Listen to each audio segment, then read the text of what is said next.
सबको जय मसीह। आज की इस संगति में आप सभी का स्वागत है। शुरू करने से पहले एक छोटा सा प्रार्थना करते हैं।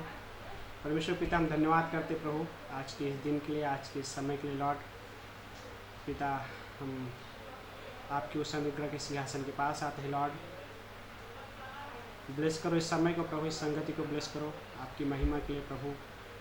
हाँ प्रभु, ये जो हमारा जो संगति है प्रभु, एक दूसरे के साथ जहाँ पे भी है प्रभु, पवित्र आत्मा के द्वारा कनेक्ट हो सके प्रभु। और प्रभु हम आपसे सामर्थ की मांग करते हैं, आपसे पवित्र आत्मा की अगुवाई की मांग करते हैं। यीशु मसीह के नाम से प्रार्थना को मानते हैं, आमीन। वचन पढ़ते हैं।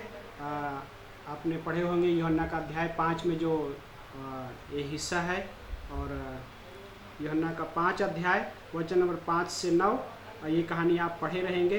इसमें लिखा है कि वहाँ एक मनुष्य था जो 38 वर्ष से बीमार था। जब यीशु ने उसे वहाँ पड़ा हुआ देखा और जाना कि वो वहाँ उस दशा में बहुत दिनों से पड़ा है, तो उसने उससे पूछा, क्या तू चंगा होना चाहता है? बीमार ने उसे उत्तर दिया, महोदय, मेरे पास कोई मनुष्य नहीं जो मुझे जल के हिलाए जाते ही कुंड में उतारे। जब मैं उतरने को होता हूँ तो दूसरा मुझसे पहले उतर जाता है।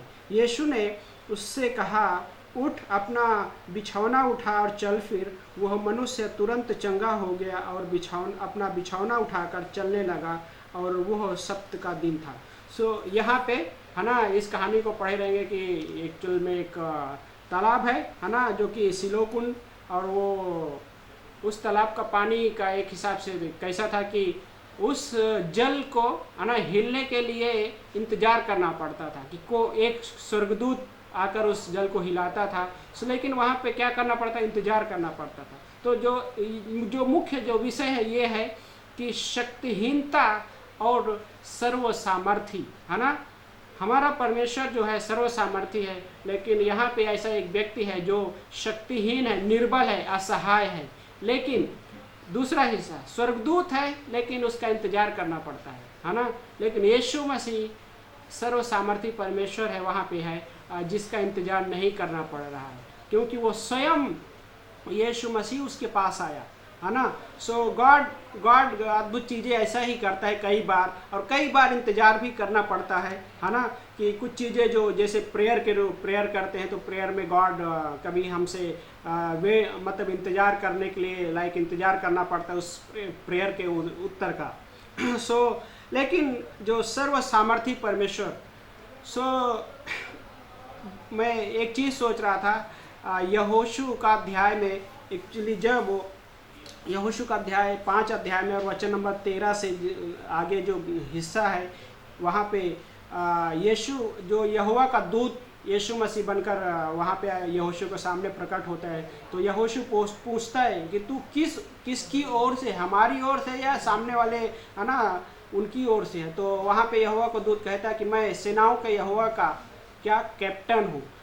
लेकिन वहाँ पे भी एक हिस्सा है कि यहोशू है, यहोशू भी उसके पास एक हिसाब से इतना सामर्थ्य नहीं है, लेकिन सर्व सामर्थी परमेश्वर यहोवा का दूत यीशु मसीह वहाँ पे स्वयं उपस्थित हुआ, और वो अपने आप को प्रकट किया उस यहोशू के सामने।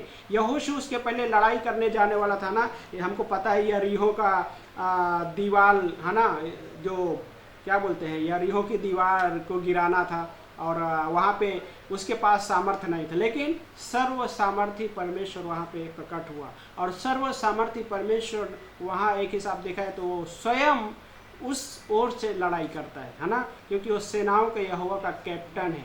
और देन न्यायों का किताब में जब देखते हैं, न्यायों की किताब में गिदोन है। गिदोन डरा हुआ है ना। वो कुछ वहाँ पे जब आप पढ़ते हैं मिद्यानियों से है ना, मिद्यानियों से डरा हुआ है, वो फसल को नष्ट कर देते थे, लेकिन वो अपने घर में है ना क्या कर रहा था, वो अनाज या गेहूँ है ना अपने घर में साफ कर रहा था। जो बाहर करनी चाहिए थी वो घर में कर रहा है। लेकिन क्या एक हिस्सा दिखाई दे रहा है कि कमजोरी का हिस्सा दिखाई दे रहा है। सर्व सामर्थी परमेश्वर लेकिन क्या है, कम एक निर्बल व्यक्ति है, शक्तिहीनता। सो इस यूहन्ना के 5 अध्याय में जो कहानी है कि वो व्यक्ति शक्तिहीन है, हाँ, असहाय है, लेकिन वहाँ पे एक परमेश्वर है जो सर्व सामर्थी है। और उस सर्व सामर्थी की वजह से गॉड ने उसके जीवन को टच किया, है ना। सिर्फ बॉडी लाइक शारीरिक चंगाई ही नहीं दिया, गॉड ने उसके जीवन को टच किया, क्योंकि सर्व सामर्थी परमेश्वर के पास वो सामर्थ है कि जीवन को बदल सकता है। और उसके जीवन को चंगाई दिया, उसके जीवन को लाइक शारीरिक चंगाई दिया, लेकिन उससे भी बढ़कर उसके जीवन को टच किया, उसके जीवन बदल गया, क्योंकि परमेश्वर सर्व सामर्थी परमेश्वर वो चीज़ करना जानता है ना।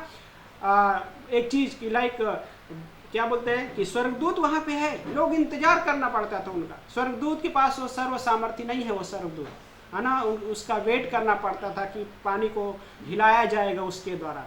लेकिन यीशु मसीह का वेट नहीं करना पड़ा। बाय द वे, यीशु मसीह स्वयं आया, है ना। आदम और हवा अदन की वाटिका में जब पाप किए, आदम और हवा वेट नहीं कर रहे थे कि कौन आएगा हमारे पाप को क्षमा करने के लिए, हमारे लिए कपड़ा बनाने के लिए कौन आएगा, कपड़ा पहनाने के लिए कौन आएगा, फिर से हमें जो रेस्टोरेशन है कौन आएगा हमारे लिए। वो ये चीज़ नहीं सोच पा रहे थे, है ना। लेकिन गॉड स्वयं आया वहाँ पे, है ना। गॉड स्वयं आया और गॉड ने उनके लिए कपड़ा बनाया और फिर से रेस्टोरेशन, लाइक क्या बोलते हैं कि उनके पापों से क्षमा एक हिसाब से वहाँ पे मेमने का कपड़ा पहनाया। सो यूहन्ना का अध्याय 1 और 29 में जब पढ़ते हैं तो वहाँ पे यूहन्ना क्या बोलता है, वो देखो, है ना, परमेश्वर का मेमना जो जगत का पाप उठा ले जाता है। तो यहाँ पे सर्व सामर्थी परमेश्वर का रोल है यहाँ पे, और वो गुण है परमेश्वर का। जगत का पाप उठाना किसी इंसान की बस की बात नहीं है ना। एक इंसान, अभी हम देख रहे हैं ये इस पूरे दुनिया में ये जो कोरोना वायरस का जो कहर है, किसी भी पर्सन के अंडर हाथ में ताकत नहीं है और किसी के बस में नहीं है कि इसको ये कर सके, है ना। लेकिन यीशु मसीह जगत का पाप उठा ले जाता है, और ये सर्व सामर्थी का गुण है यहाँ पे कि वो पूरे जगत का पाप उठा लेके जाता है। एक मेमना है लेकिन वो सर्व सामर्थी है। मेमना दिखने में कमजोर, लेकिन वो उसके पास सर्व सामर्थी है। इंसानी सोच से दिखने के लिए कमजोर लग रहा है, लेकिन उसके पास सर्व सामर्थी परमेश्वर का सामर्थ है, और वो स्वयं ही सर्व सामर्थी परमेश्वर है। सो कई बार हमारे लाइफ में भी वो सर्व सामर्थी परमेश्वर ऐसे ही आता है। किस तरीके से? वेट नहीं करवाता, कई बार वेट करना पड़ता है, लेकिन हमें उस सर्व सामर्थी के स्वभाव को हमें समझना है कि सर्व सामर्थी जो परमेश्वर शक्तिहीन है यहाँ पे, लेकिन यहाँ पे सर्व सामर्थी परमेश्वर है। लाइक 38 साल से वो व्यक्ति असहाय था, है ना। बोलता है कि मेरे से पहले कोई ना कोई जाके वहाँ पे उस जल में, है ना, उतर जाता है। सो उसके पास कोई ऑप्शन नहीं था।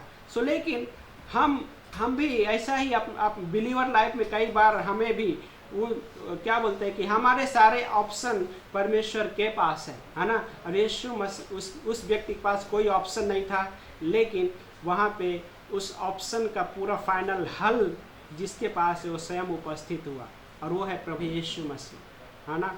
38 साल से वेट कर रहा था कि कौन उसके लाइफ में अद्भुत चमत्कार करेगा, ये सामर्थ्य का काम कौन करेगा, लेकिन वो सर्व सामर्थ्य परमेश्वर वहाँ पे प्रकट हुआ और पूरी तरह से उसको चंगाई दिया, है ना। उस पंक्ति में बोलता है कि यीशु ने उससे कहा, उठ, अपना बिछौना उठा और चल फिर, है ना। शारीरिक चंगाई, आत्मिक चंगाई, और आत्मिक चंगाई में यही एक है कि जब गॉड का वचन हमें मिलता है तो गॉड का वचन हमें फिजिकली हीलिंग भी देता है और स्पिरिचुअली हीलिंग भी देता है, इमोशनली हीलिंग, है ना, इमोशनली हीलिंग भी देता है। और जब वचन मिले तो उसको लेकर चलना अपने लाइफ में, ना कि उसको जस्ट वहीं पे ड्रॉप कर देना। नहीं, गॉड क्या बोलता है कि अपना बिछौना उठा और चल फिर। गॉड ने अपना वचन दिया पहले कि चंगाई देने का वचन दिया, और बोलता है अभी चल फिर। और स्पिरिचुअल लाइफ में यही है कि हम वचन लेते हैं और वचन लेने के बाद हम अपने लाइफ में अप्लाई करने के प्रोसेस में लेकर उस वचन को आगे चलते हैं और आगे बढ़ते हैं। और यही है मसीह जीवन, कि उस वचन को लेने के बाद आगे बढ़ना। और यही है कि हम सिर्फ लेते नहीं हैं, है ना, सिर्फ स्टोर नहीं करते हैं, हाँ, बल्कि हम उस वचन को लेकर आगे भी चलते हैं। और ये मसीही जीवन है, क्योंकि हमारे पास कौन है? वो सर्व सामर्थी परमेश्वर है, जिसके लिए क्या कह सकते हैं कि इंतज़ार नहीं किया, इंतज़ार करने जैसा नहीं। आप उसके साथ बात करना चाहते हैं, आप पहुंच सकते हैं, है ना। विश्वासी के लिए गॉड ने ये किया है कि जब भी बात करना है उसके पास पहुंच सकते हैं, जब भी प्रार्थना करनी है उसके पास पहुंच सकते हैं। वेट नहीं, है ना। फेलोशिप करना है उसके पास पहुंच सकते हैं, बाइबल पढ़ना है उसके पास पहुंच सकते हैं। हमारा सर्व सामर्थ्य परमेश्वर बहुत सारी चीज़ों के लिए वेट नहीं करवाता है, लेकिन कई बार प्रार्थना में वेट करना पड़ता है। क्यों? क्योंकि हम परमेश्वर पे डिपेंड हो सके, है ना। सर्व सामर्थ्य परमेश्वर कई बार हमको डिपेंड होना सिखाता है, क्योंकि जब हम डिपेंड होते हैं उस सामर्थ्य परमेश्वर पे, तो हम उसके स्वभाव को हर दिन जानते हैं। जानने में उसको हम जब इस तरह से उस प्रोसेस में कि जानना, परमेश्वर को जानना, उसका स्वभाव कैसा है, और देन अपने लाइफ में हम एंजॉय कर सकते हैं। हमारा जो वेट करना जो समय है वो बहुत बड़ा समय नहीं लगेगा, थोड़ा समय लगेगा, क्योंकि हमारे पास एक व्यक्ति है जो सर्व सामर्थी है ना। लेकिन उस तालाब के पास सर्व सामर्थी आके उस व्यक्ति को चंगाई दिया, लेकिन स्वर्गदूत है, स्वर्गदूत सर्व सामर्थी नहीं है, है ना। आमीन।